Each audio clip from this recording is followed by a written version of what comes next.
Here, Scott, this is for you.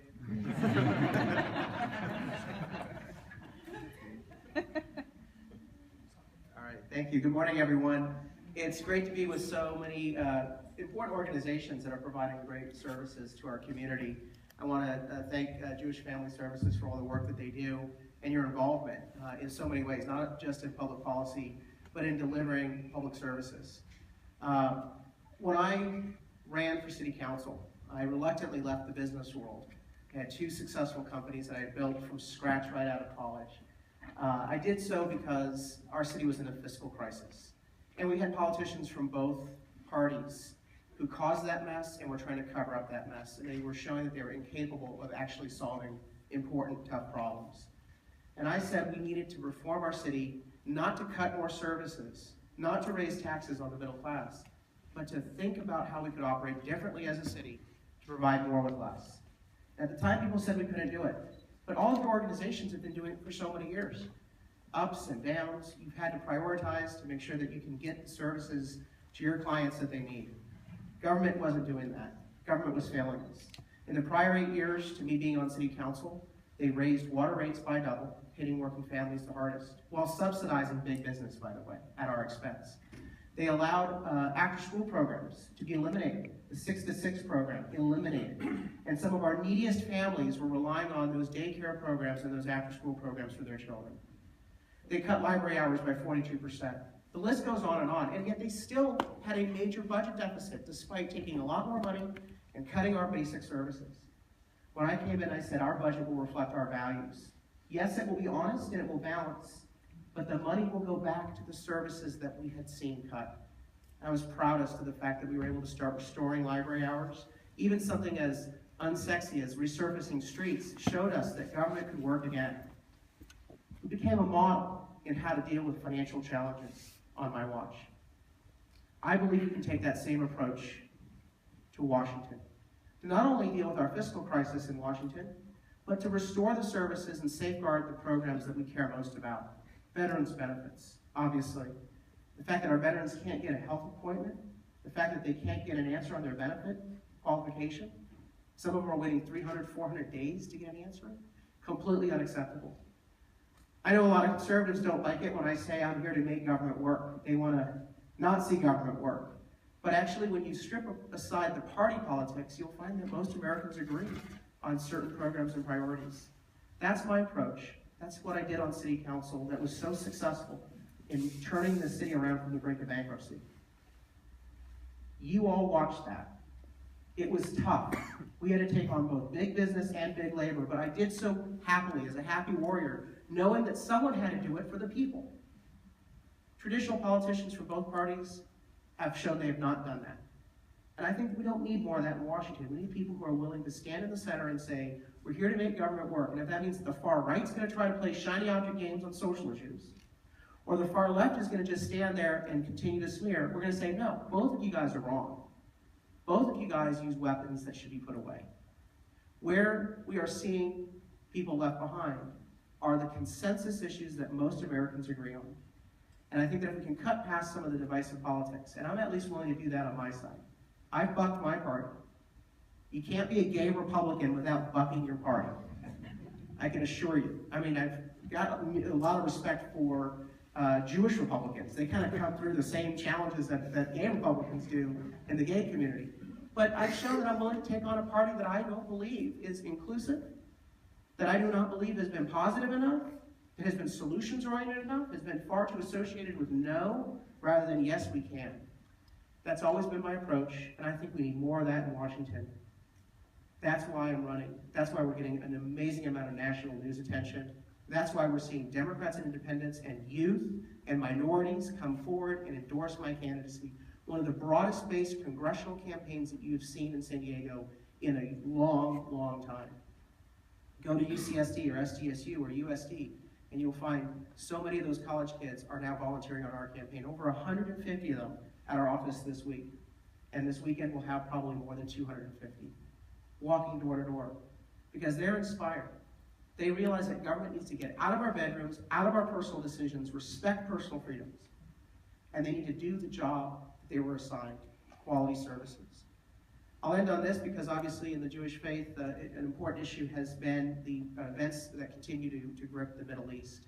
I was early and outspoken in support of Israel's right to defend itself without any sugar-coated words, without any qualification, without any doublespeak. You're talking about Hamas, which is a known terrorist organization. Over 3,000 missiles fired in a close proximity, the distance between Pacific Beach and Rancho Bernardo. And they have every right to defend themselves against that sort of action. And when you sugarcoat your words, or you hedge, that's not providing support to our ally. Our ally who's been with us every step of the way, and throughout history has done the hard work that in many cases, other allies refuse to do. That's why you need a representative who's willing to stand by our ally in Washington in a visibly and focused way. And within the Republican Party and within Congress as a whole, I will be that advocate. Thank you.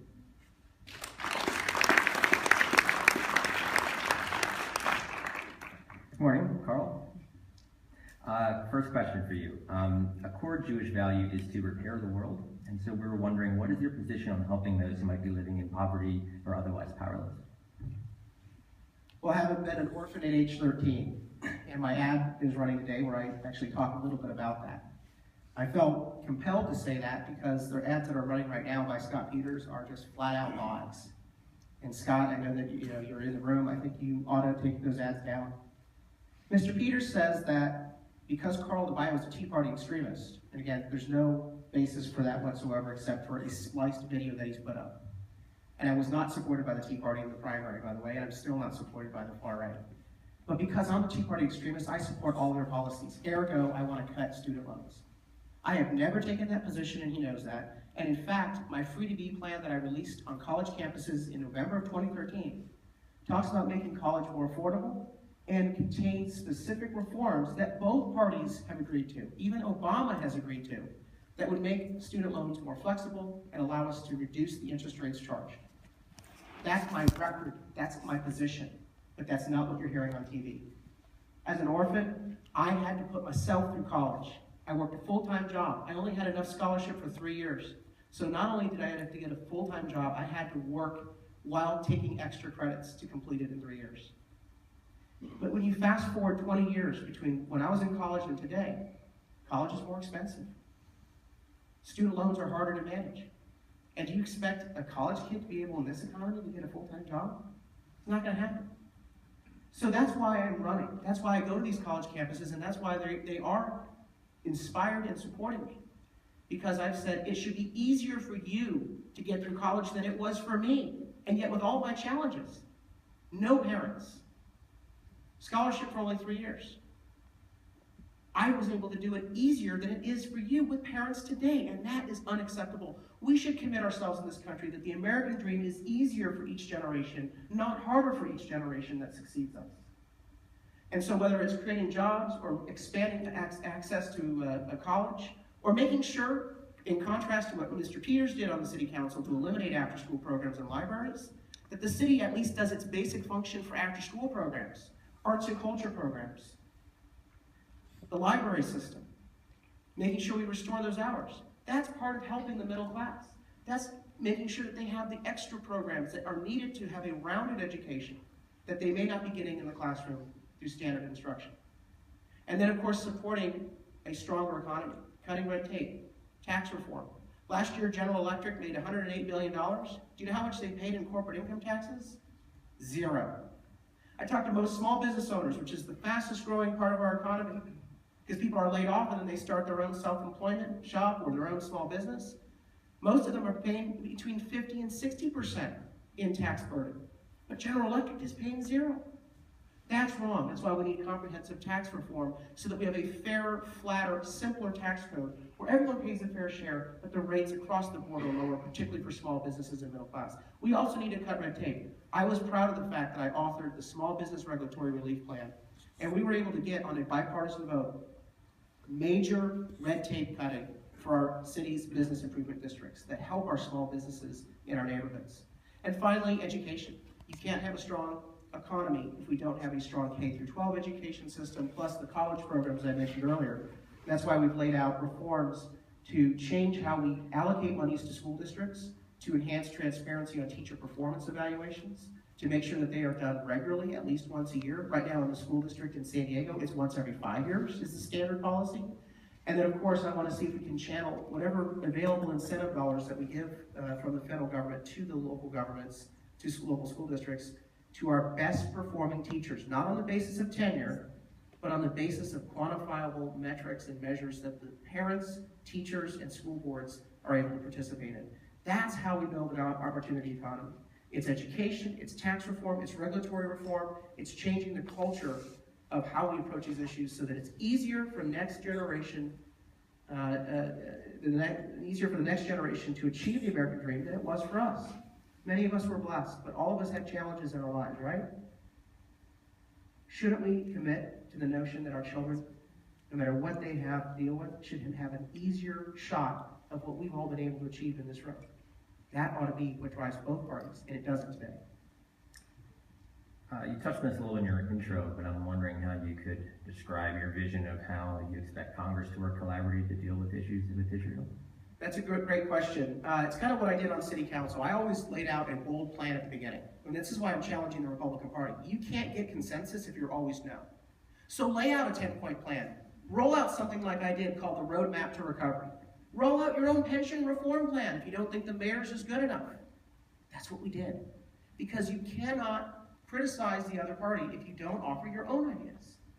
So I would challenge both parties to offer bold solutions, number one. Number two, we have to stop the hostage taking, and this is where I believe a rule change is necessary. Right now, when the House passes something, it goes to the Senate, and Harry Reid says, no way. The Senate passes something, and it goes to the House, and John Boehner says, no way. For example, there's a bill that I care very deeply about, the Employment Non-Discrimination Act, which I believe if we could get a recorded vote in the House, it would pass. I absolutely believe that. But there's this little problem called the Hastert rule. Mr. Boehner in the Republican majority has a rule just like Mr. Reid does, that if they don't like a bill, if a majority of Republicans don't like that bill, it will never see the light of day. When I got on city council, I sat down with Ben Wayso, council president, and I said, I'd like to be able to offer legislation and bills. And he said, I'll never let you have that. No way. This is my first meeting. He just slammed the door. So I went to Donna Fry and I said, we need to open up the process. Open government. And we were able to push through an open government reform that said whenever 4 council members signed a memo to call something up to the council floor for a vote and debate, it had to be done, no matter what the council president had to say. That reform allowed us to get a lot of things done, including reforming our downtown redevelopment agencies and getting the money back into the general fund, doing a number of changes in the budget process. Ultimately, Tony Young came in as council president and he said, Carl, I may not agree with everything you say, but I will respect your right to say it and give you a recorded vote. He was a gentleman, Democrat. The two of us worked together very well, and that's where most of our reforms got done in those last 2 years. We ought to have that same rule in the House, and that's why I'm calling for something that no one has ever called for in the majority party, that if 25% of the members of the House, of either party, signed a discharge position, not the 50%, the 25% threshold, that any bill could be brought forward for a 15-minute debate and a recorded vote. I don't have a problem voting against something that I don't agree with, as long as I offer an alternative. But to not allow a debate or even a vote on a piece of legislation, that's why we don't see good ideas that most Americans agree with implemented. Because both sides hold terrorists and they say, if you don't give us everything we want, then we're not letting anything of compromise be called up on the House floor. You change that rule, you change the culture and the tone and tenor of Congress. Thanks. The question was specifically related to how your vision for what you want Congress to do with respect to Israel. Can you speak to that? I'm sorry, I missed that last part. Yeah. Well, first, I think that you have a lot of conservatives who've said, frankly, with a meat cleaver approach, we're going to cut every single line item of the budget. I don't think that that's right. In fact, in the city, I took a different approach, strategic. I don't believe in across-the-board cuts. What I believe in is rethinking how government works. So let's rethink how our foreign aid budget works. There's a lot of foreign aid that's given out that we don't have a measurable return on investment. There's one exception that I can easily cite, and that's our aid with Israel. And here's the pitch I'm going to make to some of those folks on the far right. You guys like outsourcing and privatization in government, don't you? They're going to say, oh yeah, we like that. Privatization, outsourcing, those are our ideas. Okay, great. Riddle me this. Do you think the Middle East is a hotbed of malcontents? That we have risks in the Middle East? Oh yeah, we think something's going to happen there. Okay, so we have a risk factor in the Middle East. So if something happens in the next 20 years, do you think it's likely that we'll have to go in and do something? Oh, absolutely. We might have to go in and do something. Well, do you know how much that costs to enter a war theater, set up a base, establish infrastructure? That's pretty costly. In fact, in Iraq and Afghanistan, it's been hundreds and hundreds of billions of dollars. Guess what? For $3 billion, we get to outsource that capability on call, 100% ready.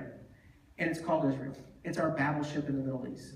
And not only do we get that capability, but we get intelligence 24/7 because we have this great relationship, and that funding goes in part to our intelligence programs. And by the way, they're buying a whole lot of stuff from our companies here in the United States. Return on investment. I think our aid and our relationship agreement with Israel is a perfect example of that. And I will be a strong voice within that Congress to make those points time and time again. There are some on the far right that can't even say that. They say, oh, we don't like foreign aid, but we really like Israel. Okay, well, which is it? Come on. You can't have it both ways. And again, as I said earlier, revealed earlier, my opponent trying to say, oh, well, in light of certain circumstances, maybe this is okay. No. Israel has every single right to do what they're doing. They're defending their people from terrorists. We're not going to sugarcoat it. We're going to be clear. We're going on record. We're backing them up. That's what Israel deserves, given the things that they've done for us and given the forces that they are now battling in the Middle East. You spent a lot of time during this campaign, and even in some of the answers you've given already, sort of pitching yourself as someone who can build consensus in Washington, D.C. From my years of covering you here, you've been the most successful when you sort of pushed for reforms or changes outside of the regular political process through initiatives and through ballot measures. And so why should we believe that you're going to go into D.C. and be a consensus guy when here your record really shows that you've been more successful when you've been someone who pushes outside of the system for Oh, I think you need both. I think it's both and. The best example or the best measurement of can you build consensus is where your idea is actually implemented. And Liam,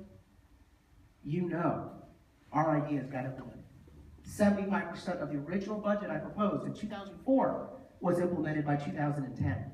And then the roadmap to recovery came along and we added even more reforms to the table. We would not have gotten pension reform done had we not built the case with the people first. This is my philosophy. You get consensus with the politicians when you build consensus with the people. And I will never back down from that. I will always take the case to the people. I will always let them know what's really happening. And if that means I rock the boat in my own party, so be it. I was one of the first to call on Dick Murphy to resign. He's a Republican. I had people from the Republican Party come up to me and say, you can't call on a Republican to resign. He's a Republican. You're a Republican. I said, you know what? I have more loyalty to my city than my party. It's integrity. And it means that we have to call out our own when they're not doing it right. We went around the city and built a case for pension reform, even though we had the Chamber of Commerce and, of course, the labor unions opposed to rocking the boat. In fact, the Chamber said, let's go ahead and pass a middle-class tax increase, the sales tax, because we want to keep labor peace. At the expense of our working families in one of the worst recessions ever, a regressive tax that hurts the middle class worse than anyone else.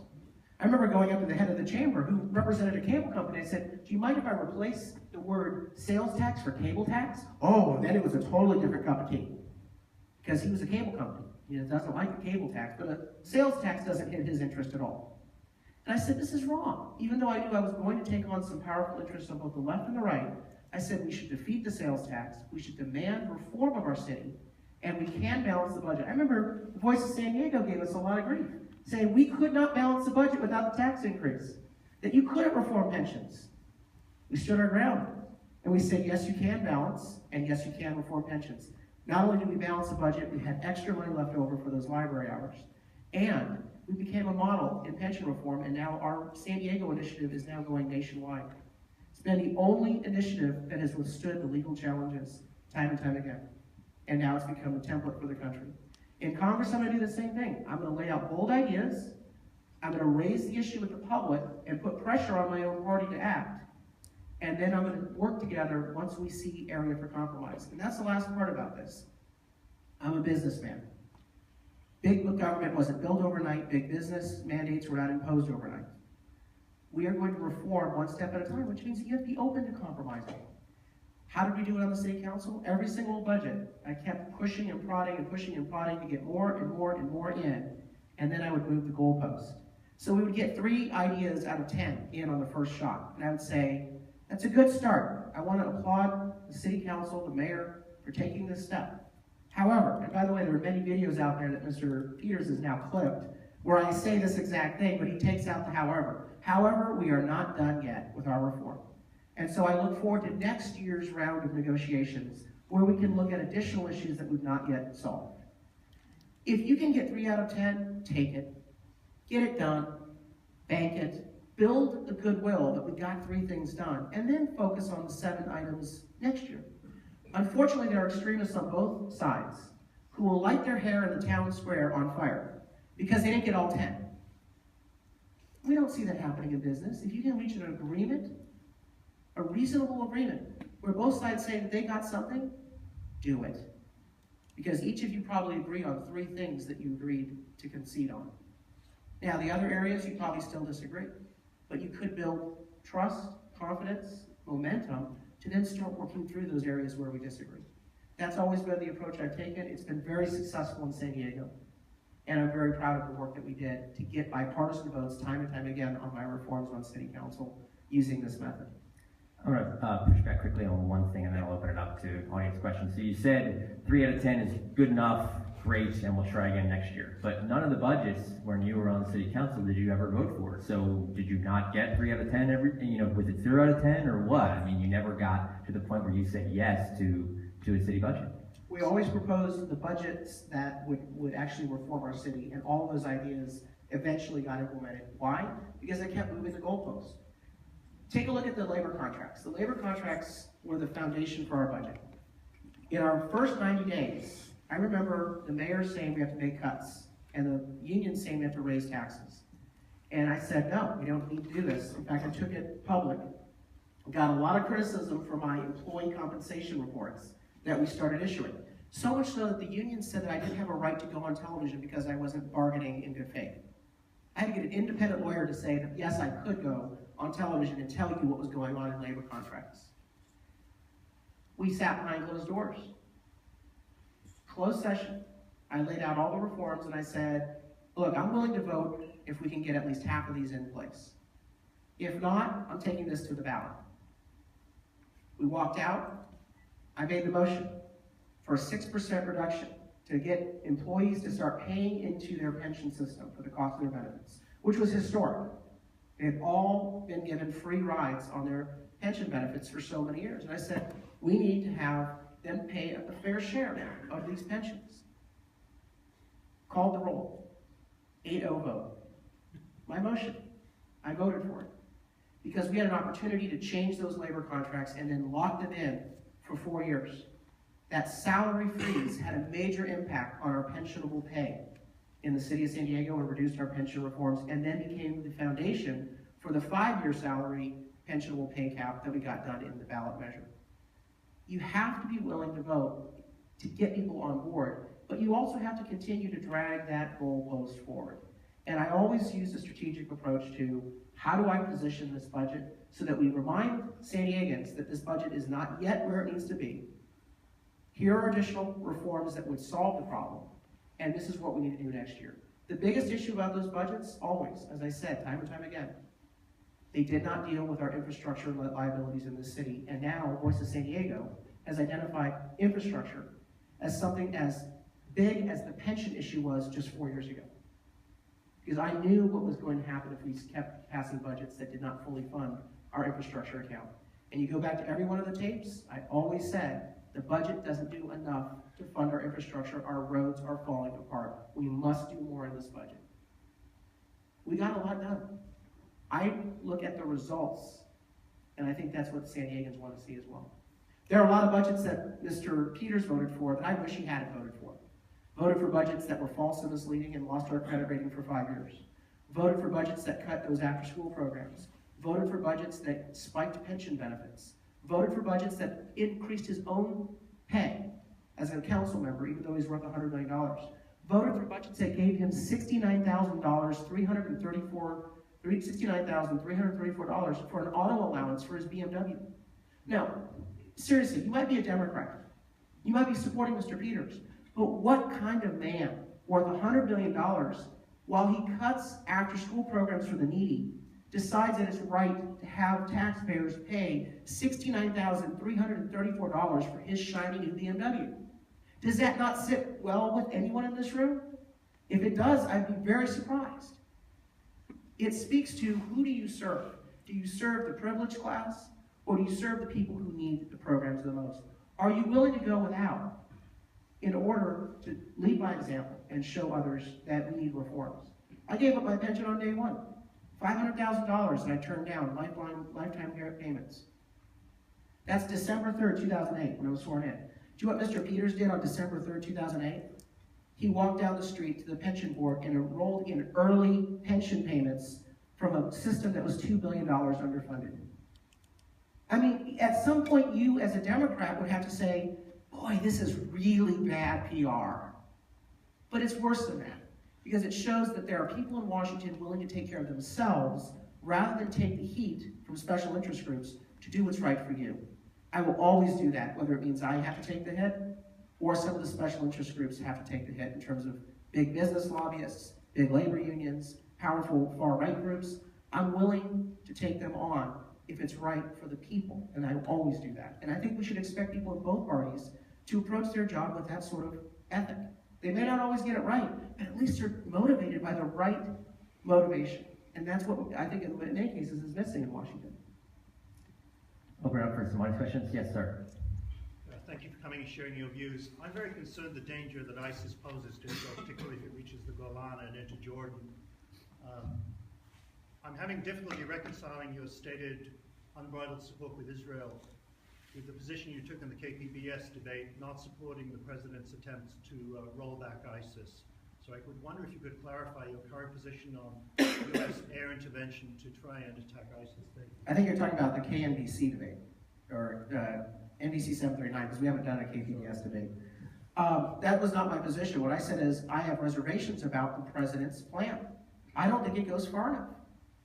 I think our focus should be, is an incident or a crisis something that relates to our national security? And in the case of ISIS, I think that has been clearly made. Cap Weinberger used to say that the test is, does it relate to our national security? And he defined that as, are American citizens currently or in the short term going to be under threat from this issue? That has clearly been established. In other cases, we've not established a clear enough national security tie. Second, Cap Weinberger says, don't go in unless you have a plan to win. And in talking to my military advisors, which are flag officers, retired flag officers, admirals, generals, here in San Diego, they have said that the president's plan is inadequate. And I believe what we need to do is focus our intervention on the national security interests for the United States and make sure that we give our service members the tools that they need to achieve the mission. Clearly define the mission, measure the mission. So my view is that we shouldn't be going in there to nation build or to do a regime change. We should be going in there to immobilize ISIS by whatever means necessary. As a member of Congress, I have an obligation, particularly representing a military district. If I've got to turn and ask service members here to go over there, to leave their families, to not be there for their kids' graduation or their first steps or their first words, to put their lives on the line, I have to tell them that why they're doing it is a national security need, and that they will be supported by a well-thought-out, adequate plan to clearly define mission. That shouldn't be a Democrat or Republican responsibility. That should be an American responsibility of every member of Congress. And yet we see them not doing that. Frankly, I think my own party was okay giving the president a pass and not bringing the plan to Congress. I think we need to have greater oversight on these plans so that we ask tough questions. And it should not be a witch hunt or an embarrassment factor. It should be, do we have the resources necessary to achieve a clearly defined mission? In this case, I'm concerned. I have reservations that he's not going far enough. Yes, ma'am. Mr. Commander, what's your position on immigration? I think that we need to do a few things. First, secure the border first. You don't secure the border, we're going to have an immigration problem every cycle, no matter what you do in the immigration process. Yes, the process is broken, but you cannot solve this problem with an open border. Mr. Peters voted against a modest border security bill in July. He did that because Nancy Pelosi insisted that they have Democrats across the board vote against the bill. They did not want to have any bipartisan support for that. That bill not only would provide much needed emergency funding to deal with the border crisis, but it also would have overturned an important decision that the president unilaterally made. Do you all know that the president decided to declare a portion of the border, a very large portion of the border, as a national park? Some of you may want to go visit this new national park. Do you know why he did that? Because by that designation, the Border Patrol can no longer use motor vehicle equipment along the border. They can only use horses. Talk about not giving our managers the freedom to manage and the skills and the infrastructure that they need. And so securing the border first has to be absolutely the foundation of immigration reform. Then we have to go further. I support E-Verify because we have to hold businesses accountable for when they break the law, not just talk about individuals when they break the law. Second, we have to include expansion of some visa programs. I believe that we should take a strategic approach to immigration rather than the lottery approach that we have today. The strategic approach would say, what skills do we want in this country? And how do we invite those individuals with those skills to be part of the American dream? We are a nation of immigrants, and that's something we should be proud of. And finally, I absolutely believe that we should be having greater enforcement on public assistance programs to make sure that people have jobs when they come here. The whole concept of a work visa would presume that you have a job to work. If you no longer have a job or you don't have a job coming in, then I don't think that you would be eligible for a work visa. So I think we need greater enforcement on making sure my own party, trying to cool the heated rhetoric. I want us to talk about immigration around the country the way we talk in San Diego. This is a very diverse city. We have different ethnicities, different socioeconomic backgrounds, different orientations, and yet we are casual, laid back, and really respectful. We have great tranquility in our city, despite the diversity. And yet you go to some other cities that have great diversity and there's not very much tranquility. That's something we can be proud of in San Diego. And I want to take that tone and tenor into how we deal with this issue, because I think that there's been some pretty disrespectful remarks made by Republicans towards immigrants, and it's completely indefensible and unnecessary. We ought to talk about these individuals as people. We'll do one more question. Sir, right there. My question about energy dependence on the Middle Eastern oil. Energy independence is a matter of national security. That's what every president for the last 50 years has been talking about. What's your position on this? How we can achieve this, and what can be practically done in this area? I love this question. The question is on energy independence. Yes, everyone can hear. First, I'm a big believer that we need to take a totally different approach on environmental issues and energy issues. And the great thing about that is that the Republican Party, they don't seem to have any environmental policy whatsoever. So I think there's a nice, open, wide market share that I can go in and immediately establish at least a presence. There's a vacuum. Yes, we have climate change issues happening. Yes, human impacts are contributing to that. But I believe that we need to have the research and development to understand what's happening, why, and what we can do to mitigate it. We also need to act locally, but think globally, which means that even if you eliminated all carbon fuels tomorrow in America, what will happen in the next 7 to 10 years? China and India will more than replace all those carbon emissions. And so we have to be thinking about a much more aggressive and much more innovative approach to environmental issues. That's why on the City Council I was proud to author and push forward proposals to expand something called PACE. PACE would allow homes and businesses to retrofit their facilities with energy conservation windows and appliances, solar, water conservation. We were able to get the business portion of this program approved, and now I'll be carrying a law in Washington to cut red tape to get the residential portion of this program approved at the federal level. This is common sense. It doesn't take government subsidy. It allows the market to be a more perfect market where you give individuals and businesses greater access to market financing to do the right thing. We ought to be thinking about how we invent the technologies to make sustainable living commonplace, to make it affordable. And then you know what I want us to do? Not only sell that in this country to reduce our carbon footprint and make us more energy and cost efficient. I want to take those to India. I want to take those to China. And a lot of those technologies are going to happen right here in San Diego. So I asked Republicans, how many of you want to destroy the environment? And of course, no hands go up. And I kind of laughed. I said, well, then why don't you talk about it? Why don't you talk passionately about our natural resources and being more energy and water efficient? Do you think your ideas are really that bad that you got to keep them that much of a secret? And of course, they kind of stiffen up. And then, but what it reveals is they don't really have a whole lot of ideas that they've offered. And so my view is this: the market, through innovation and technology, through research and development, can solve environmental challenges much faster than any government regulation. And I would suspect some of you Democrats in this room might actually agree, particularly if you take a tour of some of the wonderful companies that we have here in San Diego doing this very work. That's what I want to do, is find ways for us to change the narrative on this issue so that we accept this as a real challenge and start talking about how we transition. How do you become energy independent? Energy efficiency is one of your best weapons to become energy independent. We have studies that show we can do it in the next 5 to 7 years in this country. And of course, I believe in an all of the above energy policy, but I'm particularly focused on renewable energy like solar, wind, hydro. These are things that are no nonsense, common sense, that we need to have more leadership on in Washington. You imagine what the world would look like if we could actually go in against Putin and say to our Western European allies, we want you to do a natural gas embargo against Mr. Putin, 100%. And we will backfill your supplies of natural gas. Right now we can't do that because we don't have the energy supply ourselves. Can you imagine the change in the Middle East if a lot of those regimes weren't getting our dollars for their oil? Totally different in economic environment there. And so this is not only an environmental issue, becoming energy independent is a national security issue. And that's the way I want to try to deal with it in Washington. Thank you. Ladies and gentlemen, let's thank Mr. DeMaio.